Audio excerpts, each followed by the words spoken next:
Assalamualaikum friends, Allahumma salli ala Sayyidina Muhammad wa ala ali Muhammad. Hope you are doing well. Today we have a very important discussion. It's related to your career. देखें, career के अंदर अगर बात की जाए तो students को पता नहीं होता कि क्या सिलेक्ट करना चाहिए. उसके अंदर अगर वो माँ बाप से जाके पूछते हैं और किसी टीचर से जाके पूछते हैं तो एक बहुत फजूल सा आर्गुमेंट वहां पर मिलता है कि जी आपका जो दिल कर रहा है you should go for it. अब मामला ये आता है कि उसको पता ही नहीं होता कि ये जो स्पेसिफिक फील्ड है इसका स्कोप क्या है, इसके अंदर क्या प्रोज एंड कॉन्स हैं. तो मैं एक सजेशन दे रहा हूँ उन लोगों को कि आप क्या करें, आप अपने आप को उस फील्ड का एक्सपर्ट समझ लें कि आपको डिग्री फॉर सपोज उस टाइम मिल गई है. जैसे अगर आप डीपीटी करना चाह रहे हैं तो आपको डीपीटी की डिग्री हाथ में आ गई. अब आप क्या करेंगे? अगर आपको ये सुनहरे ख्वाब दिखाए जा रहे हैं कि जी फॉरेन में बहुत ज्यादा जॉब्स हैं तो यू शुड अप्लाई इट. वहां पर आपके इनिशियली तो इंटरव्यू कॉल के लिए तो आपकी वेरिफिकेशन नहीं होगी ना डिग्री की. आप कहें, आप सीवी बना लेंगे जी मैं डीपीटी डॉक्टर हूं, ठीक है, और आपको पता पड़ जाएगा कि आपको इंटरव्यू कॉल आती है या नहीं आती. ऐसे ही आप इंजीनियर की बना लें, ऐसे ही आप किसी और की बना लें, तो आपको अंदाजा हो जाएगा कि जी मार्केट जो सिचुएशन है, जो आपकी एक्सपेक्टेशन है वो हर्ट होंगी या नहीं होंगी.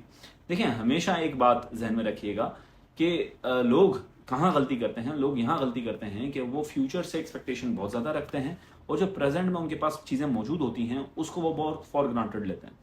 तो आपकी जो भी अपॉर्चुनिटीज मौजूद हों, अपना इस तरीके से सोच रखें कि जी अभी जो चीज मेरे पास है, ये जो टाइम है, उसको मैं किस तरीके से इफेक्टिवली यूटिलाइज करूं.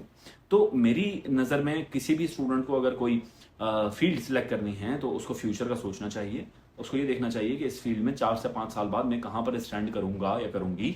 उसके बाद ही वो फील्ड इख्तियार करे तो उसके लिए इफेक्टिव होगा. एक और बहुत बहुत इंपॉर्टेंट बात जो आप लोगों के लिए बहुत ज्यादा जरूरी है सुनने के लिए, वो ये है कि कोई भी फील्ड इख्तियार करने के लिए आपसे एक सवाल पूछ लें कि ये जो फील्ड आप इख्तियार कर रहे हैं, या आप अपने प्रोफेशन के लिए कर रहे हैं, या आपका ये पैशन है.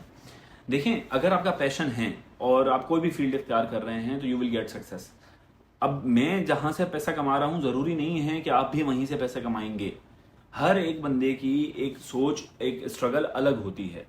तो मैं ये सजेशन आप लोगों को दूंगा कि अगर आपका पैशन है, अगर आपने सोचा हुआ है कि नहीं यार यही पैशन है, तो you are good to go. और एक और इंपॉर्टेंट बात, यहाँ पर स्टूडेंट्स कहते हैं कि जी ये डिग्री या फला डिग्री मुझे सीएसएस में हेल्प करेगी, या पीएमएस में हेल्प करेगी, या गवर्नमेंट जॉब्स में हेल्प करेगी. इस सोल्यूशन से बाहर निकल आए. ये बहुत फजूल सी बात है. ये मैं कर चुका हूं कि जी ये डिग्री मुझे इस पेपर के अंदर हेल्प करेगी. आपके जहनो गुमान में नहीं है कि जो डिग्रीज हैं उसका आपके कॉम्पिटिटिव एग्जाम्स के साथ बहुत कम ताल्लुक है, बहुत ही कम ताल्लुक है. वो बिल्कुल डायनामिक्स चेंज होती हैं और वहां पर जो पेपर सेट होता है, वहां पर जो पेपर्स बन रहे होते हैं, खासतौर पर सीएसएस या पीएमएस में, वो बहुत डिफरेंट होते हैं एज कम्पेयर टू जो आप डिग्रीज के अंदर पढ़ते हैं. वो जो मैंने ये देखा है कि फॉर सपोज पब्लिक एडमिनिस्ट्रेशन की डिग्री बहुत सारे स्टूडेंट्स कर रहे होते हैं. अब वो ये कहेंगे कि जी पब्लिक एडमिनिस्ट्रेशन की जो डिग्री मैं कर रहा हूँ ये मुझे सीएसएस में हेल्प करेगी क्योंकि पब्लिक एडमिनिस्ट्रेशन एक सब्जेक्ट है. यार 100 मार्क्स का एक सब्जेक्ट है पब्लिक एडमिनिस्ट्रेशन. तो आपको 100 मार्क्स के सब्जेक्ट के लिए आपने ये 4 साल लगा दिए अपने, या 2 साल लगा दिए, तो ये बेवकूफ़ी है. और ये बेवकूफ़ी हम कर चुके हैं, तो आप लोग ना कीजिएगा. तो अगर आपने कोई डिग्री करनी है तो स्पेसिफिकली आप ये सोच लें कि ये डिग्री मुझे अपने पैशन के लिए करनी है या पैसे के लिए करनी है, तो इसका स्कोप कितना है.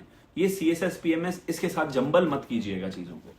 और इंशाल्लाह ताला मैं नेक्स्ट वीडियो बनाऊंगा जिसके अंदर हम लोग आपकी पर्सनल लाइफ से भी डिस्कशन करेंगे, और रोजाना बनाने की कोशिश करूंगा वीडियोस. आप लोगों की सपोर्ट चाहिए मुझे ताकि मैं वीडियोस कंटिन्यू रखूं. अपना बहुत ख्याल रखें, मुझे दुआओं में याद रखें. अल्लाह हाफिज़.